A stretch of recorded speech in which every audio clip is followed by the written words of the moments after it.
इसका मतलब है यादव है तो कुछ भी करेगा। मेरी बात सुनो, यादव है तो कुछ भी करेगा। ये तो पहला ऐसा मामला कि भाई कोई शादी के लिए तैयार होकर आ रही है लड़की और उसके साथ बदतमीजी हुई है, ऐसे मामले में तो छोड़ा ही नहीं जाना चाहिए। बेटियां सबकी बराबर है, चाहे कोई बेटी हो, और दलित पिछड़ा कुछ नहीं होता, बेटी तो बेटी है। दर्द सबका है। जो बेटियों की शादी होने वाली थी, उनके ख्वाब थे, वो बेचारी ब्यूटी पार्लर गई, रास्ते में आई, उनके साथ बदतमीजी बीच में ही करी इन्होंने और हरकतें करी।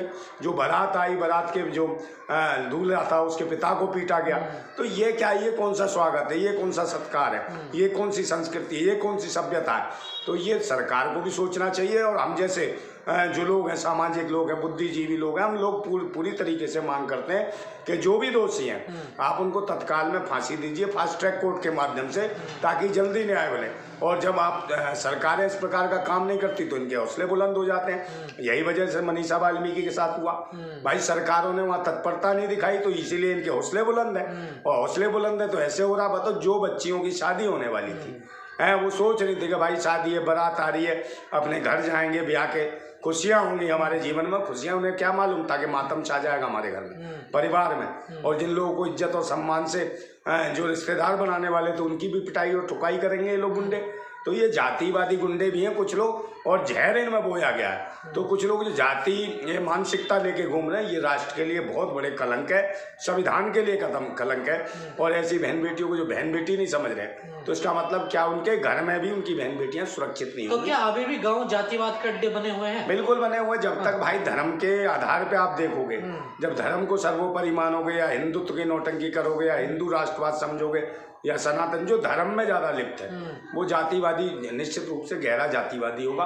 और भाजपा चाहती है कि जातिवादी लोग बने रहे और जातिवाद के नाम पे ये राजनीति करते रहे। तो जातीयता का कारण तो खत्म होना चाहिए, और ये बाबा साहब खत्म करके गए। पर बीजेपी तो कह रहे सपा के गुंडे हैं ये। देखिए, सपा आपा कोई गुंडे नहीं है, बदमाश तो बदमाश है, बलात्कारी तो बलात्कारी है। कोई भी हो, चाहे सपा हो, भाजपा हो, बसपा हो, आरजेडी, कोई पार्टी हो, अगर कोई आदमी किसी पार्टी से संबंधित, तो पार्टी ने बलात्कार नहीं किया, ये बलात्कार उस व्यक्ति ने किया। और तुरंत ऐसे आदमी को करंट से करंट इनको फांसी देनी चाहिए, उनको वो दंड देना चाहिए, कम से कम ओपन दंड, जिसे लोग देखें कि भाई ये क्या दंड हुआ। जैसे भाई दूसरे विदेशों में देते हैं, कोई अपराधी होता है तो चौराहे पे ले जाकर गोली मारते हैं ऐसे लोगों को, इनके साथ भी कुछ ऐसा ही होना चाहिए जिससे यादवों का आतंक है यूपी में। देखिए ना यादव, मैं कहता हूँ कि भाई सब यादवों को नहीं कह सकते, या अन्य जाति के सब लोगों को हम ऐसा नहीं कह सकते।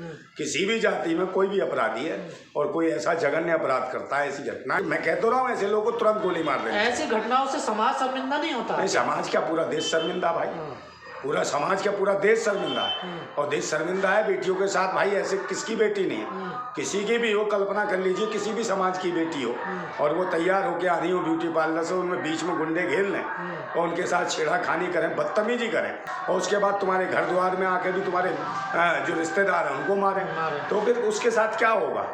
सबको दर्द होगा। और जो कोई जिसमें जरा सा भी स्वाभिमान है, वैसा व्यक्ति तो गोली मार देता है ऐसे लोगों को। और अखिलेश यादव पे सवाल खड़े हो रहे हैं कि हर घटना पे अखिलेश यादव बोलते हैं, इस घटना पर क्यों नहीं बोलना चाहिए उनको। और अगर वो इस चीज को छुपा रहे हैं तो उन्हें लगता है आने वाले समय में 2027 में इसका बहुत बड़ा खामियाजा भुगतना पड़ सकता है, क्योंकि लोग नाराज हैं। यादव समाज के लोग भी नाराज होंगे अगर आप नहीं बोल ले। तो यादव समाज के जो बुद्धिजीवी लोग हैं वो कहते हैं कानून का पालन नहीं, इसका मतलब है यादव है तो कुछ भी करेगा। मेरी बात सुनिए, यादव है तो कुछ भी करेगा।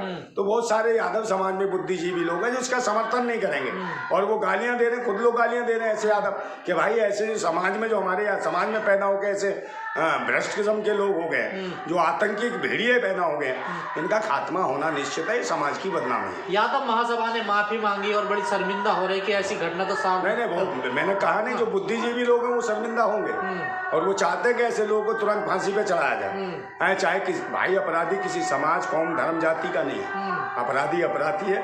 और जो बाबा साहब का संविधान है उसमें न्याय प्रक्रिया है, जो भी दुष्कर्म करता है उसके खिलाफ जो है दंड है, उस दंड के माध्यम से इनको भी दंड मिलना चाहिए। लेकिन बुजुर्ग तो उस गांव के बड़े शर्मिंदा हैं, चाहे यादव हो, ठाकुर हो, वो कह रहे हैं कि हमारी बेटियां थी, इनकी इज्जत सम्मान हमारे साथ, तो पूरे गांव का सम्मान गया। किसी भी समाज के लोग हैं वो तो भाई सभी की बेटियां। पर ये जो युवा है, जिन लोगों ने करा है, युवा, इनको कहाँ से ये सोच मिलती है? कहीं ना कहीं नशेड़ी होंगे, या फिर पहले से निगाह में होंगे उनके, या कुछ पल रहा होगा पहले से उनके दिमाग में।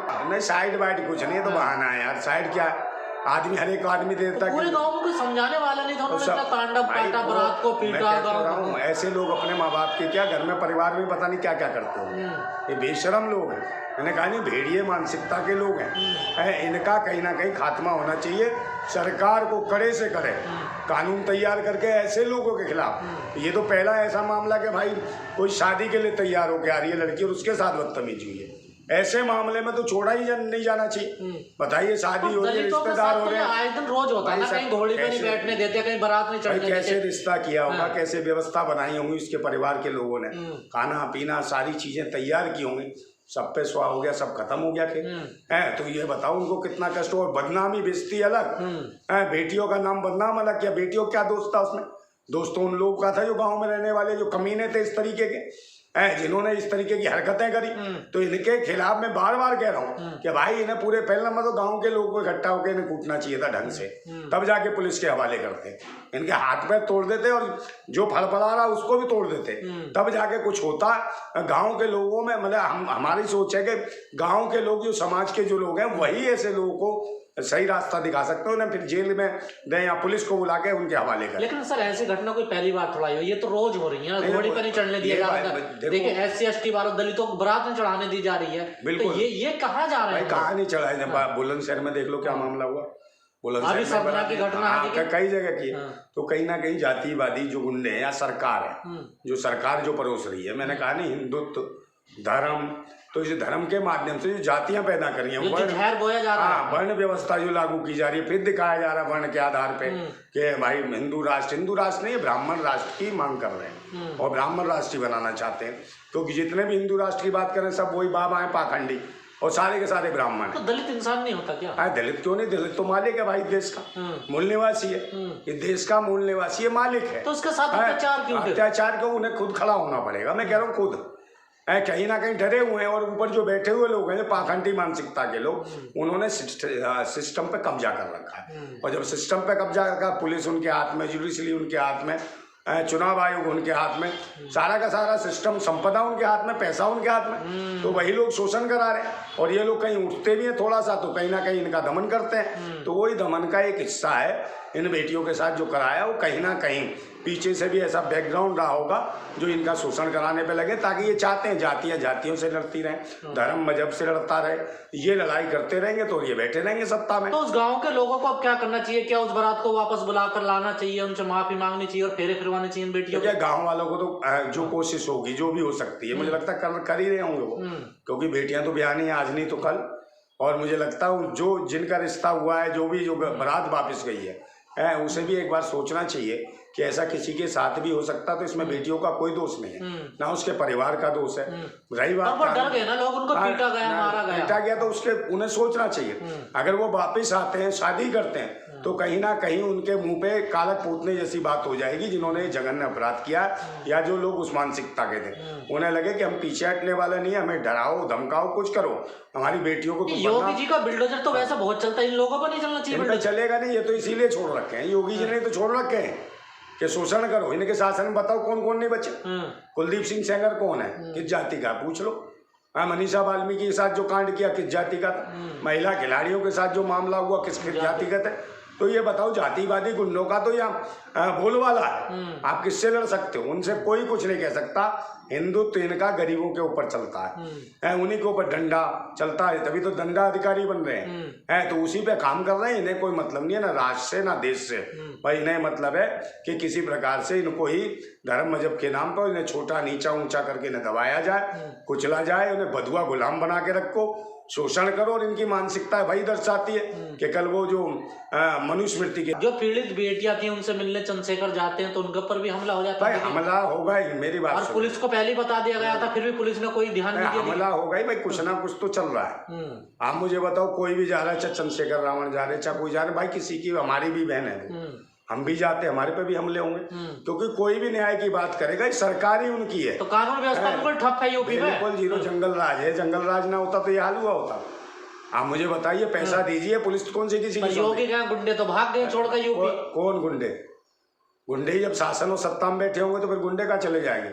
गुंडे तो शासन सत्ता में बैठे हुए हैं, समझे? नहीं गुंडे तैयार करे जा रहे हैं अभी, तो जो छेड़ रहे हैं महिलाओं को, बेटियों को, तो ये तैयार कर जाए सारे गुंडे। आप मुझे बताओ, थानों में चले जाओ, सुनवाई नहीं है भाई। ये पूछ ले किस जाति को दलित पिछड़ा तो उसकी तो कुटाई होनी है, उसके पैसे लुटने वो जाएगा नहीं। वो जब जहाँ लगता पुलिस आराम से बैठी, उसे लगता पैसे उगाई करने, तो देख लो कौन है दलित जा रहा पिछड़ा जा रहा, बुला लो उसे बुला के गला इससे ही निकालेंगे, ये निकालेगा। 75 साल हो गए आजाद हुए, अमृत काल चल रहा है देश में, आज भी अगर ये हालात हो तो फिर कैसे विश्वगुरु बनेगा भारत? अमृत कुछ काल नहीं है, ये तो मृत काल है, मौतों का काल बना रखा है। कोई अमृत काल नहीं है, कोई विश्वगुरु नहीं है। विश्वगुरु होता तो ऐसे नहीं प्रवासी भारतीयों को वहाँ हाथ पैर बांध के भेजा जाता। देश का मजाक उड़ रहा है और कोई कुछ कहने वाला ना योगी ना मोदी, और सारे के सारे वो लोग हैं जिनके बीवी नहीं है, बच्चे नहीं है, परिवार नहीं है। तो इन्हें एहसास क्या होगा कि बीवी बच्चे बेटियां क्या होती हैं। जिनके बीवी बच्चे बेटियां नहीं है तो उन्हें एहसास ही नहीं है। वो तो हर चीज का तो जीत जाते हैं, ये हर जगह जीत जाते, सबको पता है क्यों जीत रहे हैं।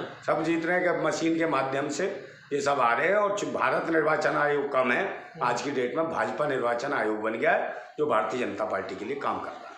ट्रंप ने भी सवाल खड़े किए हैं। ट्रंप ने खुद कहा, इशारों में कहा, इशारों में हिंट दिया भारत को, भारत के लोगों को कि भाई हमारे यहाँ पारदर्शिता होती है चुनाव में, जो बैलेट पेपर से चुनाव होता है उसमें पारदर्शिता होती है। इधर बगल में मोदी जी बैठे थे, हंस रहे थे। उन्होंने बताया कि भाई बैलेट पेपर के लिए आंदोलन करो, नहीं तो अन्यथा ऐसे ही लोग मूर्ख प्रकार के लोग, अनपढ़ लोग आएंगे और झूठी झूठी डिग्रियां दिखाएंगे तुम्हारे देशवासियों को, जिसे एक्सेप्ट भी नहीं करेंगे लोग। और उसके बाद भी यूनिवर्सिटी कहने लगेगी कि भाई मुकदमा हो जाएगा अगर इसको ओपन किया। कोर्ट में दिखा सकते हैं मगर बाहर नहीं, ओपन नहीं दिखा सकते। तो ये हालत है, इनकी डिग्रियों पर सवाल उठ रहे हैं। और मोदी जी डिग्री पर बोल नहीं सकते, क्यों चुप क्यों है? क्योंकि वो भी जानते हैं कि भाई मेरी डिग्री फर्जी है। और उसको पेश किससे करवाया? अमित शाह से।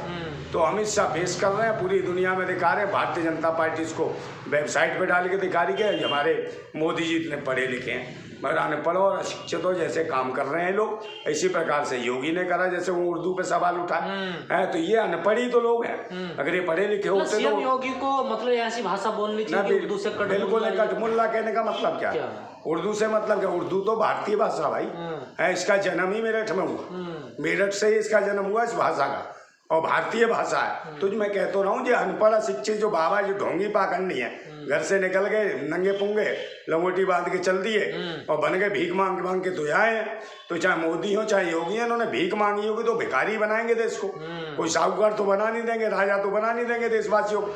तो ये भिखारी ही बना रहे हैं।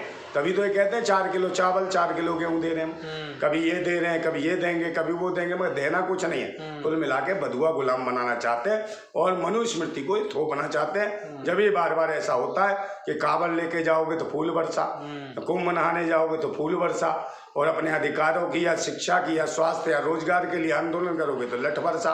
तो ये यही है खेल के भाई, आप पढ़ो मत, लिखो मत, आगे बढ़ो मत, आप सिर्फ अंधविश्वास में रहो और इन पाखंडी बाबाओं के चरण वंदना करते रहो, चरण चुम्बन करते रहो। इसी से यही हिंदू राष्ट्र बनेगा, जिससे ये हालत होगी जैसे हमारी बहन बेटियों का शोषण हो रहा है और बलात्कार हो रहा है, कोई कहने वाला नहीं है। और जबकि एक समाज, एक कौम के, एक जाति विशेष के जातिवादी गुंडे कुछ भी कह दें, उन्हें माफ है, चाहे वो गाय मांस निर्यात करें।